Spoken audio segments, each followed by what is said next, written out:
Alors, quelque chose d'intéressant que Rod Rosenstein disait, finalement, on n'avait pas la preuve aujourd'hui que le but c'était de faire élire Donald Trump. C'est ce qui ressort aujourd'hui de l'enquête. Oui, en fait, ce qu'on a découvert aussi, c'est que ces gens-là ont aidé ou en tout cas favorisé d'autres personnes, en particulier Bernie Sanders, donc la gauche américaine, ou Stein qui représentait les écologistes.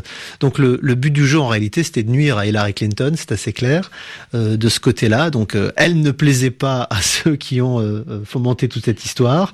Donald Trump n'a été qu'un moyen à un moment aussi, puisque c'est les mêmes qui soutenaient Bernie Sanders qui ensuite ont soutenu Donald Trump, vous voyez, donc ça fait des sauts dans l'espace assez extraordinaires. Donc pour l'instant, dans l'état actuel des informations qui sont communiquées par le procureur, on en est là, encore une fois, et ça a tendance à accréditer effectivement ce que dit Donald Trump, c'est qu'il n'était pas complètement visé ou qu'il est à disculper, parce que pour l'instant ça part dans tous les sens, mais surtout ce dont on est sûr aujourd'hui, c'est que c'était pour nuire à Hillary Clinton et au pays. Alors, un responsable de Facebook a expliqué plus récemment encore que, contrairement à ce qu'on croit, la plupart des publicités politiques, comme on a pu l'entendre tout à l'heure, achetées par les Russes, l'ont été après l'élection, quand Donald Trump avait déjà gagné.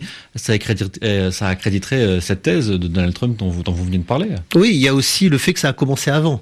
Et ça aussi, Donald Trump le dit, il est rentré en campagne le 16 juin 2015 et toute cette histoire a commencé dès 2014. Donc il dit, à ce moment-là, il n'avait même aucune idée que j'allais arriver, donc c'était évidemment pas pour me favoriser. Effectivement, si tout ça est avéré, ça a tendance plutôt à le disculper. L'état du dossier aujourd'hui, et moi jusqu'à maintenant, je me suis toujours tenu à commenter l'état du dossier dans pas de spéculation. Non, parce qu'il y a quand même eu beaucoup de spéculateurs justement toute cette histoire. Il y a des gens qui se font une religion presque d'expliquer avant tout le monde que Donald Trump est archi coupable ou qu'un tel est archi coupable. Pour l'instant, effectivement, il n'y a aucune preuve de culpabilité de Donald Trump. On peut le dire très tranquillement.